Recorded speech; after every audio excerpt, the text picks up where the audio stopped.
Je dois trouver cet endroit qui va me permettre de vivre avec sagesse, de vivre en autosuffisance si possible et avec le cœur tourné vers les autres, vers le bonheur, la douceur, la bienveillance, l'altruisme et l'organisation et l'art, parce que c'est des choses à ne pas oublier. Donc de revivre en groupe pour refaire quelque chose de nouveau. Et ça, c'est mon ultime issue, mais pas que, parce que je suis aussi flamme jumelle. Mais ça n'empêche pas que ma vie continue. Ma vie continue, même si aujourd'hui on n'est pas ensemble. Mais bon, on l'est, puisque c'est l'âme dont il s'agit, c'est pas tellement corporel. Et donc, je sais que mon jumeau est là. Il est près de moi, mon âme, elle est entière. Quand il est près de moi, évidemment, mais mon âme, je pense pas qu'elle se coupe en deux dans l'énergie. Dans tous les cas, en attendant une possible retrouvaille, bien qu'on se soit retrouvés finalement, puisque après peut-être plein d'incarnations, on a fini par se retrouver, donc on a vécu des retrouvailles et je peux dire que ça a été renversant. Pour ça, je remercie beaucoup, beaucoup mon jumeau d'âme, hein. J'espère qu'il se reconnaîtra à travers cette vidéo si il regarde la vidéo. Je ne sais pas s'il va sur mon compte YouTube. Moi, parfois, je vais sur le sien. C'est plutôt rare, mais ça m'arrive. Et mais voilà, donc merci aux réseaux sociaux d'exister parce que ça permet aussi parfois de garder des petits contacts, voilà, de savoir ce que devient peut-être mon jumeau et peut-être que lui, peut-être savoir ce que devient sa jumelle d'âme. Voilà, dans tous les cas, je trouve que c'est incroyable que la vie ait fini par nous retrouver un jour, nous faire connaître, sachant qu'on est des opposés, hein, lui et moi, pour tellement de choses. C'est comme ça, parce qu'on est en complétude, hein, on se complète. Ce que lui est, je ne peux pas l'être. Ce que lui a, je ne peux pas l'avoir. Et inversement, donc c'est vraiment de la complétude, c'est très très spécial. Lui a une conscience, et moi j'ai une conscience, mais c'est la même conscience en fait. On a la même conscience, on a les mêmes émotions. Je peux vivre ses émotions comme lui peut vivre mes émotions. Ça va vraiment loin. Et j'ai même remarqué que on peut avoir des goûts, des mêmes goûts, beaucoup de synchronicité sur beaucoup de choses. Et ce que lui, parce que c'est quelqu'un qui peint, et cette personne qui peint, ben moi je l'avais, ce qu'il peint, je l'avais déjà quand j'avais à peu près 30, 40 ans, j'avais imaginé peindre cela également. Voilà, dans les mêmes couleurs et voilà, avec beaucoup moins de dextérité parce que c'est quelqu'un qui peint très très très bien. Voilà, j'en dirai pas plus, mais disons que cette rencontre, c'est finalement énorme aux yeux de l'univers. Il faut bien comprendre que c'est énorme. Lui, ça m'a rendu triste, que tout cela se finisse, bien sûr que cela m'a rendu triste, mais ma vie continue. Ma vie, c'est justement des expériences à vivre. Et moi, je recherche une vie communautaire. Une vie où il y aura de l'art, de la communauté, de la réflexion sur comment s'organiser, comment être autosuffisant. Voilà, ça c'est vraiment mon désir le plus profond. Et qui aurait pu penser que je rencontre un jour ma flamme jumelle? Voilà, ça c'est un... Qui aurait pu penser que dans cette ville-là, que je suis, dans cette ville Mathilde-là, que je rencontre, que je touche, que je tombe amoureuse de ma flamme jumelle. Je suis tombée amoureuse aussi, attention, hein, c'est pas juste je rencontre ma flamme jumelle, on s'entend bien, on est juste copains. Non, non, non. Ça a été vraiment très très loin. Il y a eu quelque chose de très spécial. Donc ça c'est grandiose, c'est illimité et c'est royal et ça a illuminé mon être, ça a illuminé ma vie. Pas que lui, bien sûr, mes enfants ont illuminé aussi ma vie. Et mais quelle douceur dans ma vie, quoi, que de connaître mon jumeau d'âme. Bon, maintenant, les années passent, hein, elles passent, tout en reconnaissant avoir connu cet état de conscience et cet état d'être. Ça m'a complètement bouleversée et changé ma vie, changé ma vision des choses, ça m'a complètement bouleversée. Alors, les années passent avec ce point, en sachant que j'ai, avec cette virgule, que le fait d'avoir connu, touché, être tombée amoureuse de ma flamme jumelle, sachant que l'âme, elle, ne meurt pas. Hein. Mon âme comme la sienne, qui est la même, ne meurt pas. Donc ça reste vraiment quelque chose d'unique. Et quel bonheur, quel bonheur. C'est comme le bonheur de mes 3 enfants, de les avoir connus, de les avoir élevés, d'avoir goûté aux fruits de ce qu'ils sont, à la réalisation de ce qu'ils sont et qui vont encore réaliser parce qu'ils sont créatifs, parce qu'ils donnent des fruits, parce que je crois en eux. Parce que je suis très fière de mes enfants, de mes 3 filles et de leur force. Enfin, je les aime, je les adore, elles me subliment comme ma flamme me sublime. Et puis il y a un temps pour tout, il y a eu un temps pour les retrouvailles, il y a un temps pour vivre, il y a un temps pour servir les lois universelles, hein.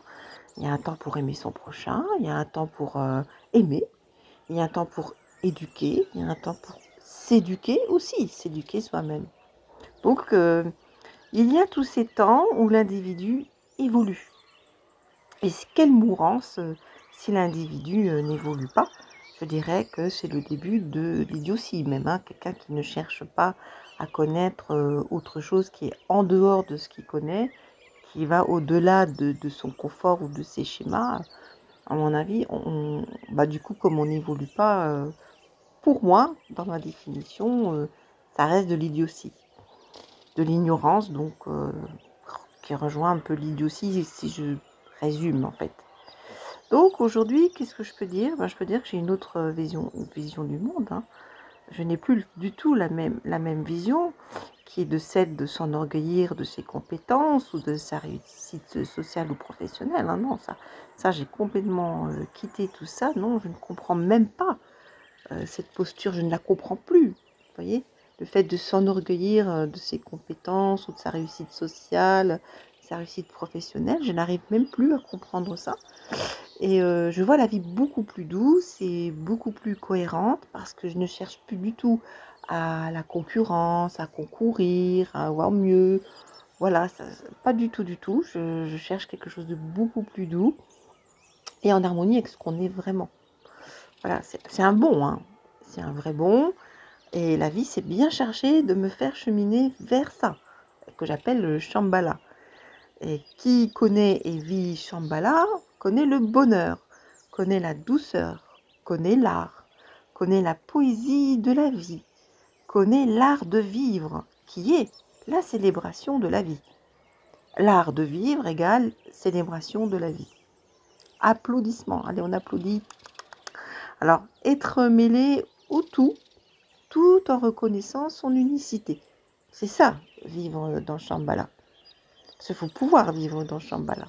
Tout le monde ne peut pas vivre en Shambhala ou dans Shambhala. Tout le monde ne peut pas incarner un être comme je le décris. Parce que c'est un état d'ouverture ultime de la conscience. Hein, c'est vraiment un autre état de conscience. Et on ne vit plus du tout l'amour entre deux êtres ou avec les autres de la même façon comme avant. Non, parce que déjà on ressent l'amour à travers son corps, on n'a pas plus besoin, enfin, bien sûr qu'on en a toujours besoin, je veux dire, c'est toujours bon à prendre. Mais ce que je veux dire, c'est que l'amour, on n'a pas besoin d'aller le chercher dans du, comme on dit, du tactile. Je vous dis, ça le peut, parce que c'est toujours agréable, parce qu'on est quand même fait de chair. C'est pas ça que je veux dire.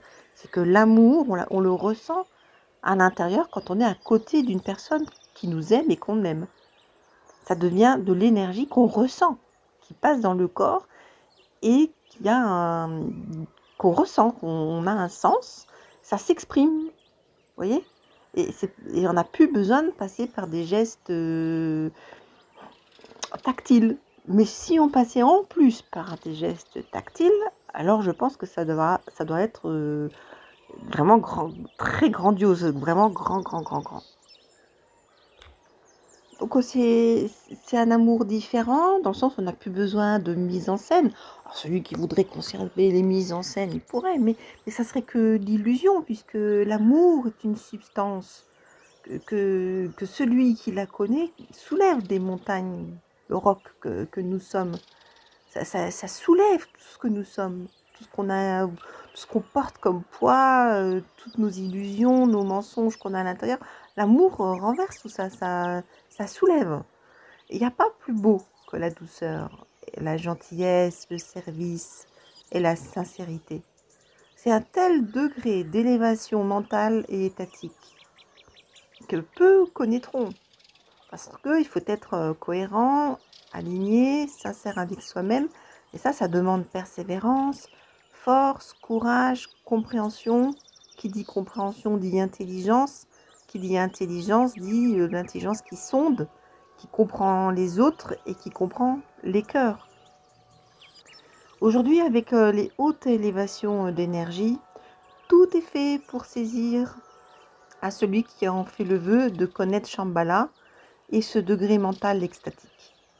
On l'appelle aussi métanoïa, individuation, 5D, l'âge d'or, l'âge cristal, il y a plein de définitions à cet état. C'est beaucoup plus intéressant de connaître et vivre cet état, de vivre Shambhala. Voilà, c'est beaucoup plus intéressant. Et le reste disparaît d'ailleurs petit à petit. Hein, et ça finit par complètement disparaître, car ça devient insignifiant face au paradis vécu.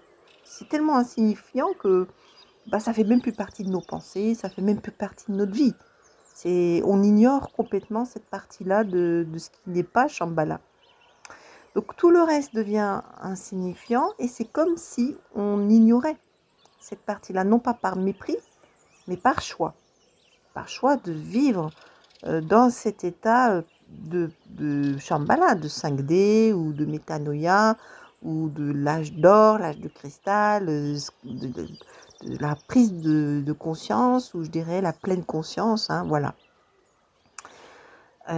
Pour cela, on n'oublie pas de remercier les dispensateurs de l'amour, les protagonistes de la nouvelle ère, parce que sans eux, on n'aurait pas pu vivre ça. On n'aurait pas pu connaître ou tout du moins effleurer ce que peut être déjà Shambhala. Parce que le reste reste à venir. Et c'est le début de Shambhala. Et tout le reste reste à venir. Évidemment, ça ne fait que m'encourager que d'aller vers ça. De toute façon, je n'ai pas d'autre envie que d'aller vers ça. Connaître l'amour pur et d'aller vers Shambhala. Et connaître l'art, connaître la communauté, connaître comme une autosuffisance, parce qu'il faut nous démontrer qu'on peut, en communauté, réussir à ça. C'est pas pour une question de se prouver à soi-même, mais c'est de démontrer qu'une communauté, c'est un fruit, comme une fourmilière. Hein. La fourmilière, une seule fourmi, ça fait pas grand-chose, comme un seul grain de blé, ça fait pas de farine. Hein. Pour faire de la farine, il faut plusieurs grains de blé et là seulement on peut faire des créativités, des créations pâtissières ou ce qu'on veut. Mais un grain de blé, on ne pourra jamais faire un gâteau. Et ben c'est la même chose pour les humains. Hein. On est comme un grain de blé et ensemble, on peut faire quelque chose, une véritable création. Donc voilà, je vous dis à bientôt mes chers amis.